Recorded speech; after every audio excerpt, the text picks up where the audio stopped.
Good morning, friends, and what an amazing morning it is. What an incredibly beautiful morning it is. The sun is in my eyes. There's a chill in the air. I am wearing long sleeves and long pants. Like, you're never gonna see that again. What are we doing today? We're going on a little walk and adventure in one of my favorite places in the world. We're in one of my favorite cities, everybody. Welcome. I'm gonna let you guess. So this is a medieval walled city with a moat and over 120 ancient religious structures.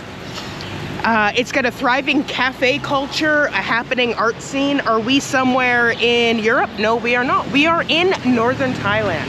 We're in the mighty city of Chiang Mai, which is just lovely this time of morning though.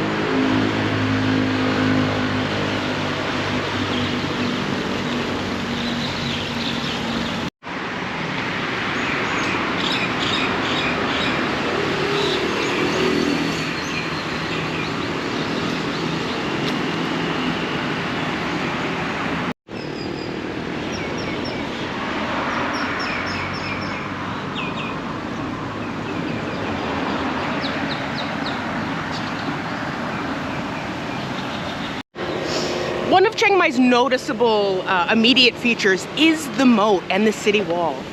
So the city was founded in the 1290s, and this city plan was in place from the 1290s.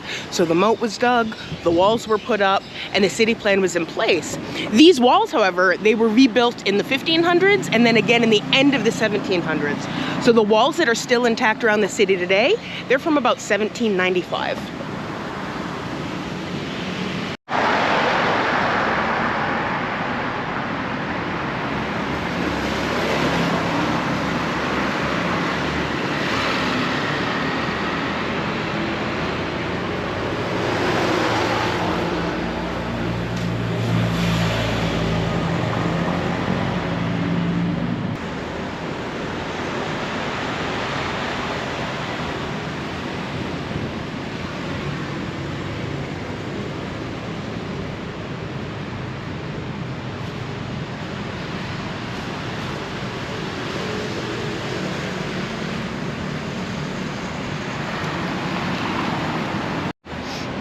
The city wall makes the big square, so each length of the square is about 1,600 meters, and on every side of the square you have a gate.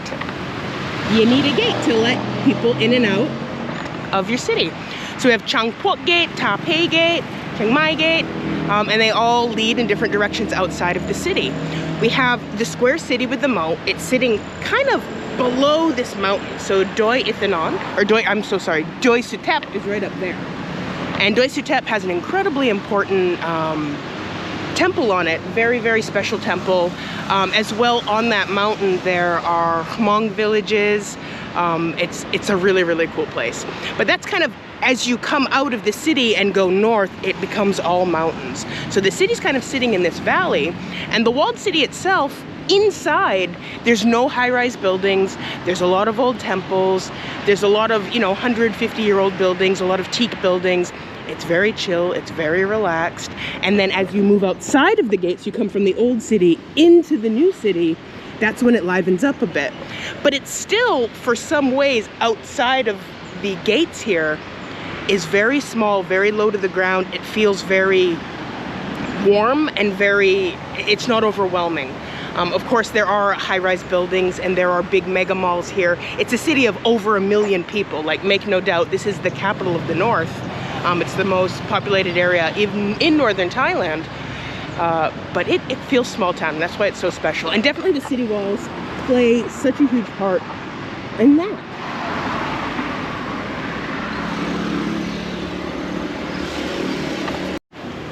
So here's an example of preservation in action. This is Chiang Mai Gate, and you can see it's seen better days.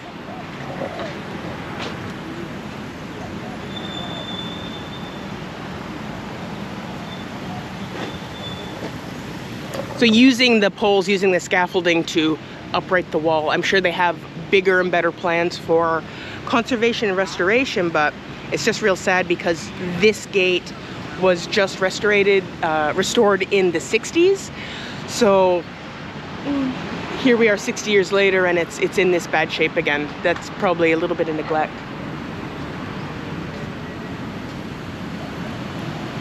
But I can't imagine, Chiang Mai is such a, I mean, we're going to talk more about how much of the capital of the north, it's its own place. This is Thailand, but this is Lana, this is a different kingdom.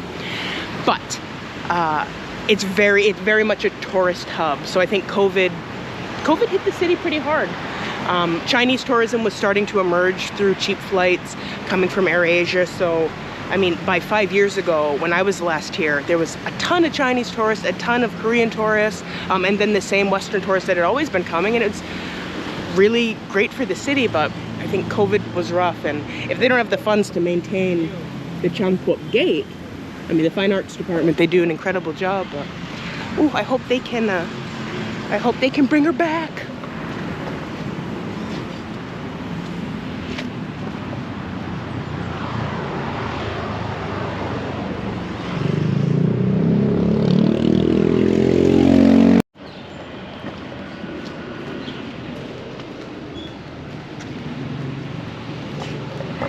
I don't kink shame. If you want a massage by ex-prisoners, good for you.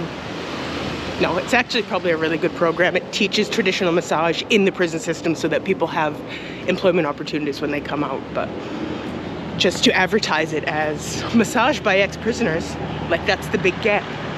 Okay.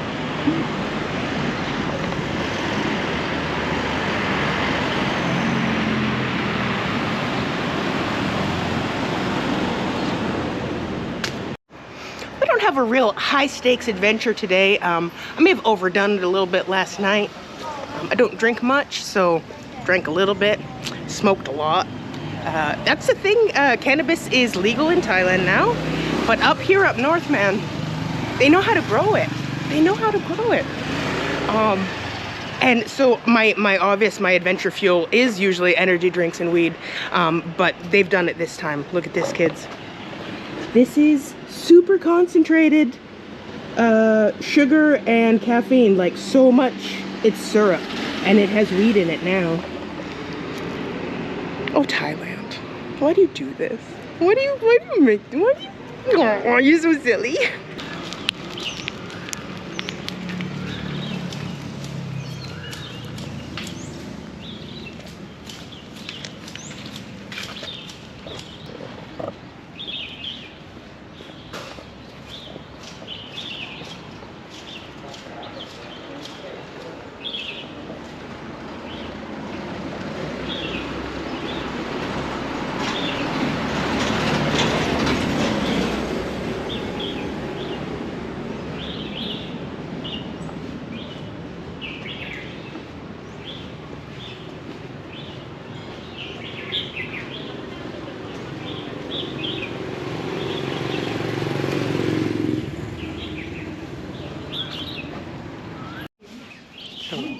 Wat Sadu Wang.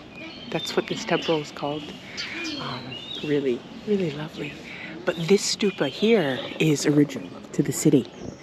And this may contain, or legend has it, contains the remains of the first king.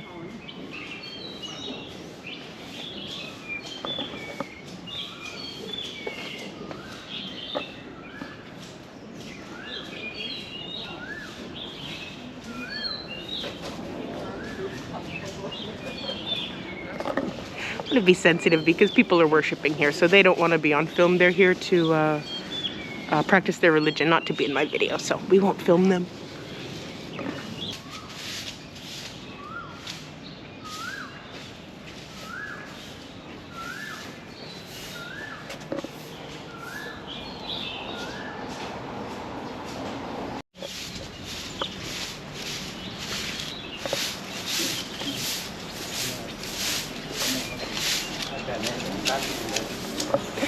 The young monks doing the landscaping is very cute. Here is where the king's remains are.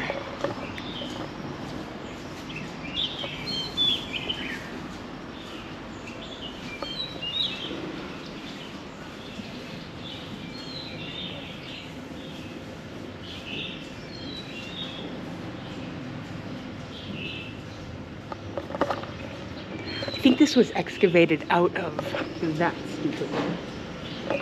If I'm correct, I believe so. Cool. This is actually a really, really handy little example right here that we have original 13th century architecture still intact. So we have this stupa here, and these are Lopburi style. You have to figure only the most important buildings were going to be made out of stone. Even the actual temples themselves, not just the stupas, would have always been made out of wood. And you can see how glorious it is. But in these hot, humid temperatures in Southeast Asia, wood doesn't preserve well.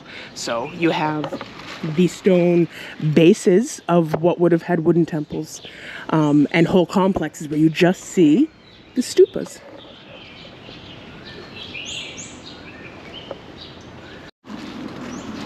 Ooh, glory! Nung thung ha? How many baht? 20 baht. 20 baht. 20 baht for a nice big bag of grilled bananas. Yummy. It's just banana on a charcoal grill. On a stick is so good. Banana.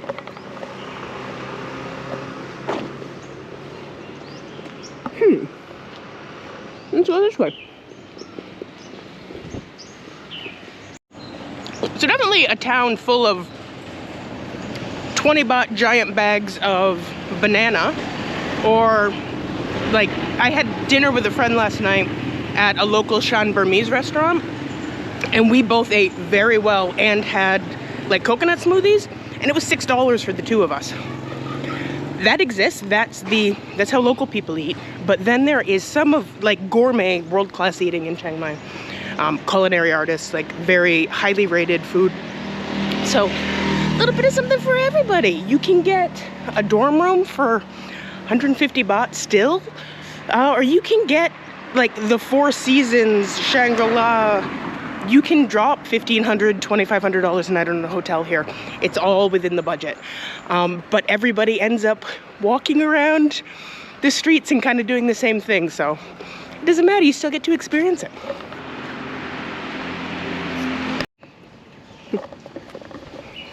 Yeah, so the old city and then the outside of the moat, there's over 120 temples, which is incredible considering the population. Obviously the population now of over 1 million, but before all those temples, it's a lot of temples per person.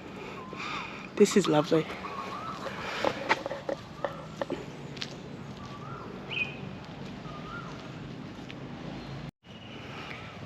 So for the temple, it's kind of like think of it in a bigger sense of like a church you would belong to. It's your local, it's your peer group goes to the same temple.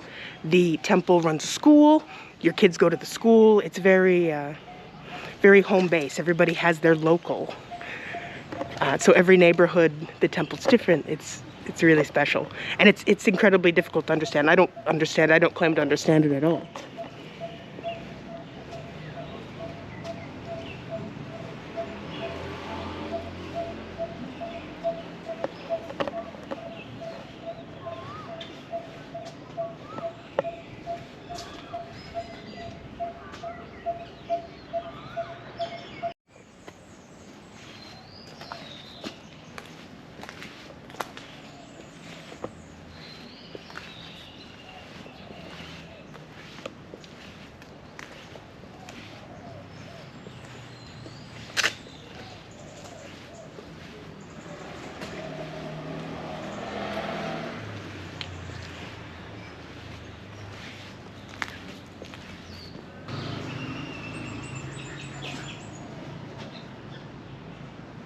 Oh, that's always my favorite.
See, beautiful temple just over here.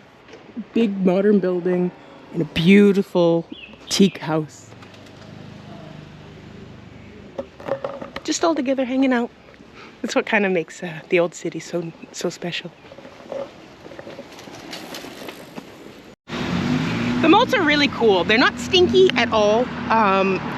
They are kind of a little bit gross though. I will say I've experienced the moats. I did some drinking in my younger days in this town, and younger drunk staff thinks that going in the moat is funny. And you know who doesn't think that going in the moat is funny? People that are babysitting me don't think going in the moat is funny, so don't go in the moat because it's dangerous. And you might drown. I have seen them when they're drained for maintenance, and there's like turtles and fish, and it's really, really cool. I'm gonna keep my eyes just a little bit peeled, and I think it's probably super illegal, so I probably won't do it. But there's a bunch of like industrial shops. I'm gonna look for a magnet. I think magnet fishing in the moats would be pretty darn sick. I'm sure somebody's done it, but yeah.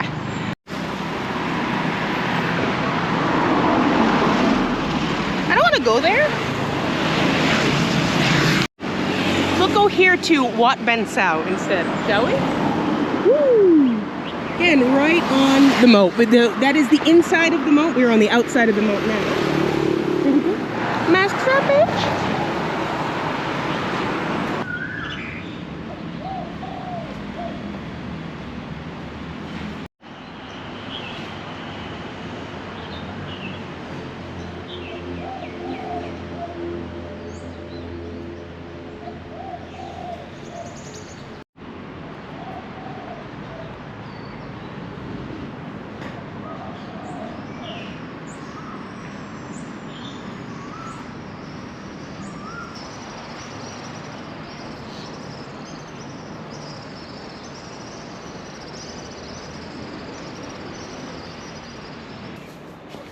And there you have your original pagoda that's probably 14th century. So you're just reusing that holy space. So the ancient building that survived maintains. Everybody fixes it up, it stays. It's the original, and then all the accoutrement, it just gets updated and it comes and goes. And that's kind of the story of Lana Kingdom, a little bit, kind of the north here. It's that flexibility, that fluidity. Wow.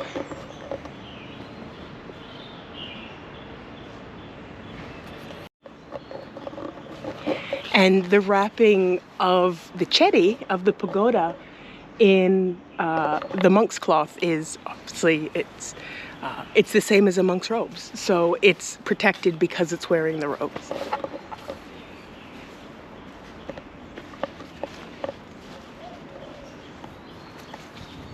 Oh, and here's that sign for the malaria place. Vector-borne disease control center 1.4 Chiang Mai. I think that's what the malaria was all about.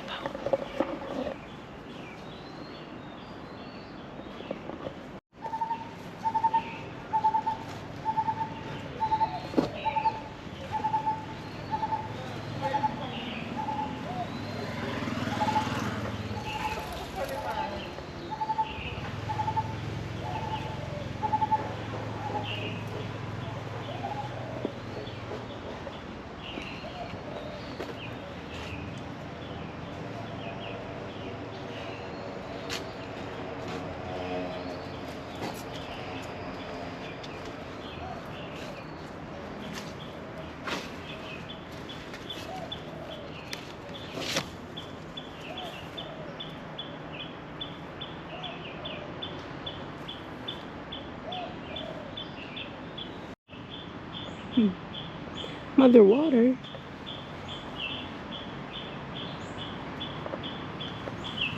Hey, gups.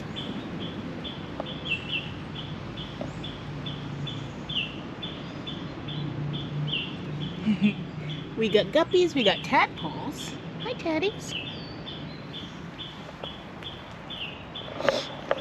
Every pond, then a pond like this that you see, or every barrel that has some plants in it, if you take a close look, it'll probably have some guppies or some mollies or some other live breeders in there, and it's always cute because you see the whole ecosystem of unaerated just, this is natural filtration with the plants, and it's very, very cute. And it's always nice to see baby fish. Look at the gupps, they're so cute.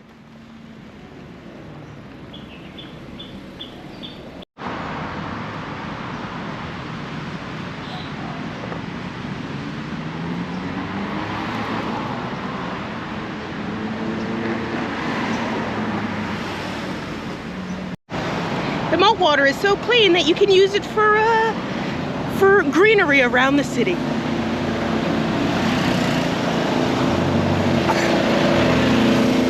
These boys come and pick a bunch up and just spray it everywhere.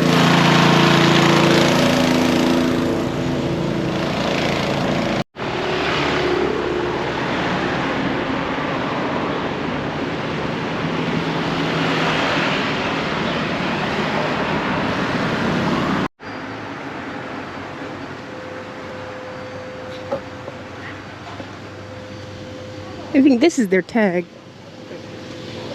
That's sick.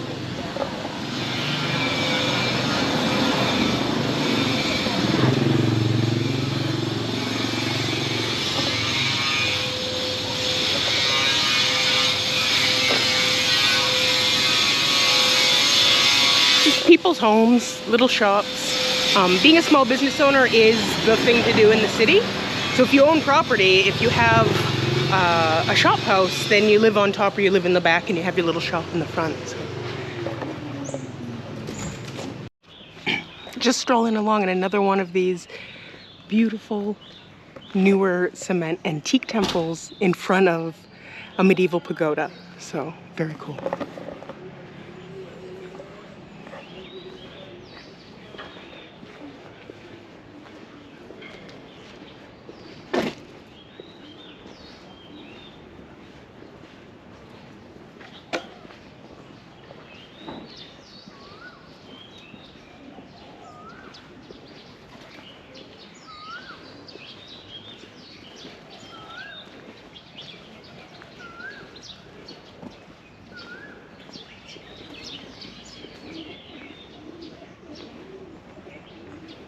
Ooh. So it's Chedi Shripwak Hung. Shripwak Hung. Was probably built 500 or 600 years ago. Not quite precise. The official name of this temple has not been found in any historical records. The stupa is a round pyramid-like stupa consisting of 7 levels. Boop, boop, boop, boop. Of course, 7 being very important in Buddhism.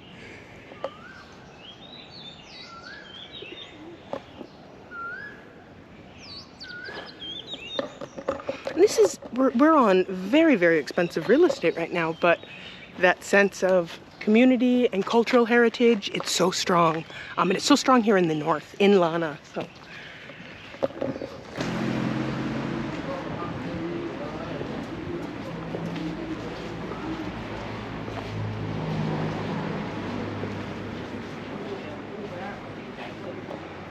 I have no information about this jetty at all. Lovely.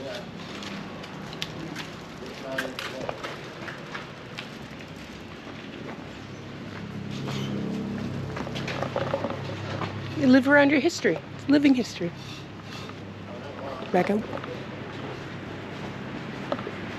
The market.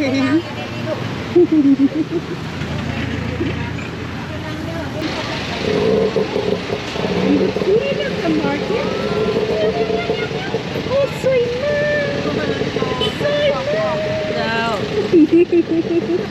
Bye bye. Sweet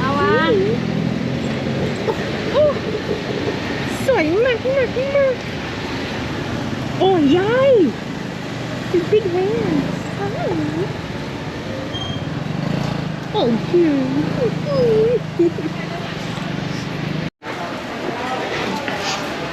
So the Northern Thai cuisine, the Lana cuisine, is different than it is in central Thailand or Isan or eastern Thailand or in the south. So you have like 4 major food regions. And the Lana food, it's my favorite, but it's also the one that provides the most vegetarian dishes. And I'm a vegetarian, so I think that's probably why it's my favorite, but ooh, the food is good. And this is just a neighborhood market. So there are markets like this all over the old city. A few one this size. I shouldn't say there are many, but there are a handful this size.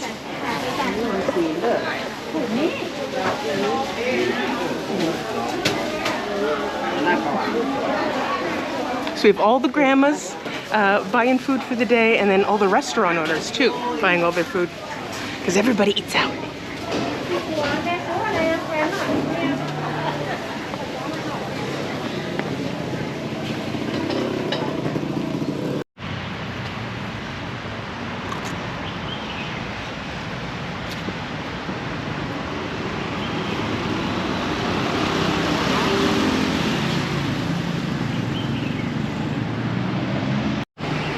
So Chiang Mai and the north feels like a whole nother place than central Thailand, than Bangkok.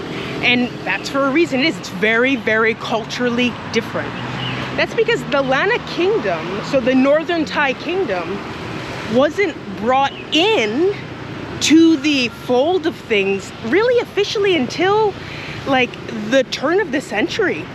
And that's intense, because you had what was the Kingdom of Siam, and that kind of grew out of what was the Ayutthaya Kingdom. So before it was Thailand, what we know as those big defined borders that we see on a map now, a lot of that was Siam, but not all of it. Before that, most of it was the Ayutthaya Kingdom. And the dominance of the Ayutthaya Kingdom that was kind of hubbed around that Mae Nam Chao Phraya, so in Ayutthaya and then in Bangkok, that became the superpower. But it only became the superpower in the 1700s. So prior to that, the Lanna Kingdom of the north of Thailand, so what takes up the north of Thailand now, and then parts of Myanmar, parts of Laos, parts of southern China, was its own independent kingdom, and it was incredibly strong. 13th century, Chiang Mai is here, it's the capital. They start fighting the Burmese. They put up really good fights against the Burmese, get taken over, kind of go back and forth, push Ayutthaya down, and then Burma kind of comes over and takes over Ayutthaya. It's like 500 years of back and forth in these well-defined kingdoms with different languages, different cultural traditions. Then you have in the 1700s, Siam starts to grow strong. So Lanna kind of becomes a vassal state. That king and those princes become a vassal state of the king of Siam. And then we don't have an incorporated Lanna until like the late 1800s, early 1900s. And that's the same time that the Kingdom of Siam was finalizing its borders with France and Britain, the colonial neighbors in the territory. So the same time that the King of Siam is making borders with the French and the British, he's also doing that with the royalty of Lanna. And so the Lanna Kingdom gets incorporated into Thailand as Chiang Mai Province, Lampang Province, Chiang Rai Province. But culturally and linguistically, it's still a different place. It's a very, very different place. You had a big push after the threat of colonialism. So once you get into the 1900s, of a unified Siam. And that's exactly what the modern monarchy and the modern government did, was they said, we're going to take all these different people, the Thai people in the south, the Lanna and the Shan Burmese people in the north, the Isan people over here, we're all Thai people now. And what that meant was we all need to kind of pull from that central Thai culture. So they tried to Bangkokify the rest of the country, which has worked to various degrees. I believe that the Lanna Thai language is not spoken by a lot of young people, so that would be an internal colonialism or an internal eradication of a sub-language. It's internal colonialism. But it's fascinating, but what it makes for, and I know we're ranting, we are ranting and raving like a mad person, but it makes for this dichotomy up here in the north that is so unique. And I think that's what a lot of people find very, very special about it. It's the difference in food, the difference in language, the difference in attitude, and it's just, it's Chiang Mai, guys.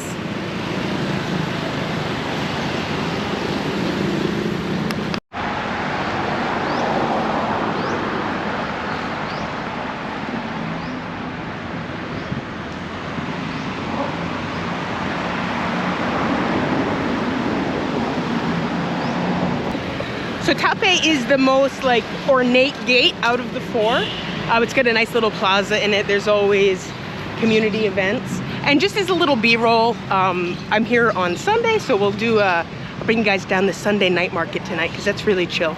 Just a little pass through because it's a lot to take in. It's great. It's just a huge walking street that starts here at Taipei and it goes all the way in, like halfway into the old city, and all vendors line up on either side, and there's so much food and local crafts and art, and it's a really, really relaxing time.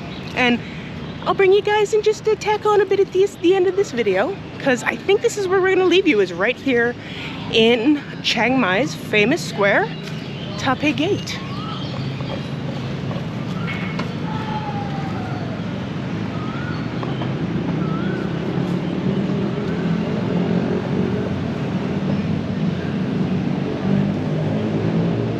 Thank you so much for coming on my walk with me this morning.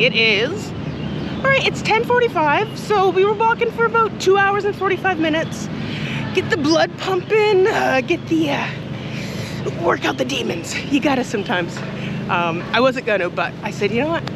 I'm gonna feel so much better, and I know that if I have 2 people that watch these videos, they're gonna wanna see how the city looks in the morning too. So thank you too for coming along. I love you so much. Goodbye. Oh my goodness.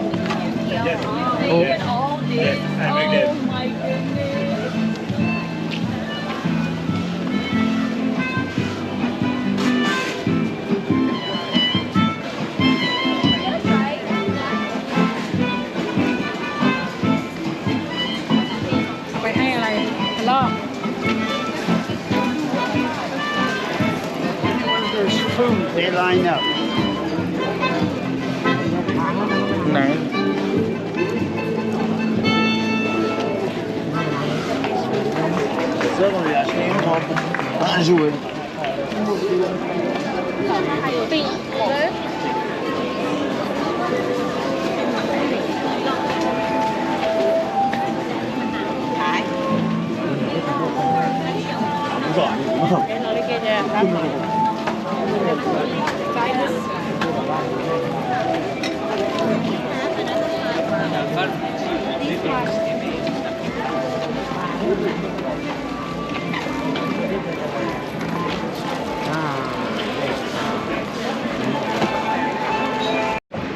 We have an enterprising pigeon man here. This man has habituated these pigeons to flock on one spot where he feeds them. People can line up, get ready, and then when they're ready to take their picture, he scares the pigeons, and people get a picture with a bunch of scared pigeons. This is ingenious. This is Thai economics 101. You see something that needs to be done, you just go do it. 不用跑，你走快点，他也不